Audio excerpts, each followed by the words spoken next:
સમાચાર ખેડાથી સામે આવ્યા છે। ખેડા જિલ્લામાં આવેલા વણાકબોરી થર્મલ પાવર સ્ટેશનના ગેટ નંબર 8 પાસે દીપડો જોવા મળ્યો છે। જંગલ વિસ્તારમાંથી ગ્રામ્ય વિસ્તારમાં તેમજ શહેરી વિસ્તારમાં જંગલી પ્રાણીઓ અવરજવર કરી રહ્યા છે, ત્યારે આ વિસ્તારમાં દીપડો હોવાની વાત સાંભળતા જ થર્મલ પાવર સ્ટેશનની આસપાસ રહેતા લોકોમાં ભયનો માહોલ જોવા મળ્યો। તો વણાકબોરી થર્મલ પાવર સ્ટેશનની હદની બહાર આવેલ કુણીની દરગાહ પાસે થોડા દિવસ મહીસાગર નદીની કોતરોની બહાર દીપડો જોવા મળ્યો છે। તો આ વિડીયો જે છે સોશિયલ મીડિયામાં ભારે રીતે વાયરલ થયો હતો। તો thermal power station gate number 8 પાસે દીપડો લટાર મારતો જોવા મળ્યો છે। સીસીટીવી કેમેરામાં તમામ દ્રશ્યો કેદ થયા છે। દીપડો હોવાની માહિતી મળતા જ વન વિભાગની ટીમ ઘટના સ્થળે પહોંચી અને વન વિભાગને દીપડો હોવાના પુરાવા મળી આવતા જ દીપડાને પકડવાની તજવીજ હાથ ધરી છે। તો દીપડાને પકડવા માટે વન વિભાગ દ્વારા 2 પિંજરા મૂકવામાં આવ્યા છે અને વન વિભાગ અને એનજીઓ દ્વારા સમગ્ર જગ્યા પર ચાંપતી નજર રાખવામાં આવી રહી છે।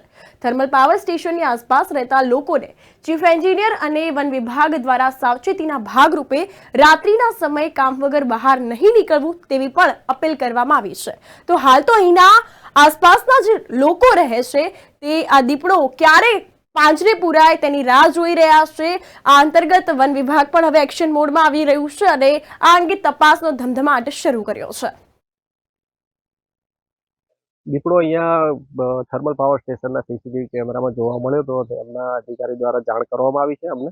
અમે તાત્કાલિક સ્થળ ઉપર પહોંચી અને સર્ચ ઓપરેશન પણ હાથ ધરેલું છે અને એને પકડવા માટે 2 પાંજરા પણ ઓલરેડી મૂકી દેવામાં આવ્યા છે।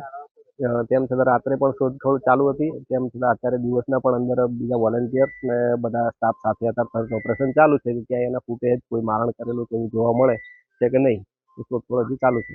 અગાઉ પણ આવી કોઈ બનાવ ઘટના બની હતી જ્યારે ફોરેસ્ટ ઓફિસરને કે ફોરેસ્ટને જાણ કરવામાં આવી હોય પહેલી જ વખત છે કે આવું ફરી પહેલા પણ ધ્યાને આવ્યું હતું? અગાઉ પહેલા એક વખત મેસેજ મળ્યા હતા કે ભાઈ અહીંયા કુણી ગામ પાસે દીપડો જોવા મળેલો છે। તો અમે સ્ટાફ સાથે સ્થાનિક લોકો સાથે પણ સ્થળ ઉપર તપાસ કરેલી હતી। 2-3 દિવસ પહેલા અમારી સર્વેલન્સ જે સિસ્ટમ છે એમાં અમારા બાઉન્ડ્રી વોલની બહાર એક દીપડાની મૂવમેન્ટ ધ્યાન ઉપર આવેલી અને 3 દિવસ પહેલા જ અમે આરએફઓને જાણ કરેલી અને એ લોકોએ સ્થળ તપાસ કરી અને અમારી બાઉન્ડ્રી વોલની બહાર એક પાંજરું મૂકેલું। પણ કાલે સાંજના સમયે અમારા સિક્યુરિટી ઓફિસર્સના રાઉન્ડ દરમિયાન અમારા પ્રિમાઇસીસમાં એ દેખાયો છે અને એટલે તરત જ અમે અમારા સિક્યુરિટી ઓફિસરે ફરીથી આરએફઓ ઠાસરા અને ડાકોરને જાણ કરી એના સંદર્ભમાં રાત્રે આરએફઓ ઠાસરા, ડાકોર અને બાલાસિનોરની ટીમ અમારા પ્લાન્ટમાં આવેલી અને એ લોકોએ નાનું સર્ચ ઓપરેશન કરેલું અને અમારા પ્લાન્ટની અંદર પણ પાંજરું મૂકેલું છે। આ અત્યારની આ સ્થિતિ છે। મહત્વની વાત કરીએ સ્વાભાવિક રીતે મહીસાગર કોતરો પણ નજીક આવેલી છે। અગાઉ પણ હવે કોઈ ઘટના બની હતી ખરી? અગાઉ 1 વર્ષ પહેલા આ એક્સટાઇક એરિયામાં આવી ઘટના ધ્યાન ઉપર આવેલી અને એ વખતે પણ ત્વરિત પગલાં લેવામાં આવેલા, આરએફઓને જાણ કરવામાં આવેલી, પણ એ પછી બીજા દિવસે એવી કોઈ મૂવમેન્ટ દેખાઈ નહીં।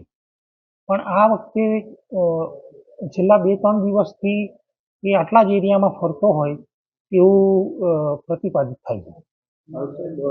સ્વાભાવિક રીતે જે રીતના કર્મચારીઓ પણ એ એરિયામાં કામ કરતા હોય છે અને આજુબાજુ રહેણાંક વિસ્તાર છે, આજુબાજુના લોકોને કોઈ અપીલ કરવા માંગશે?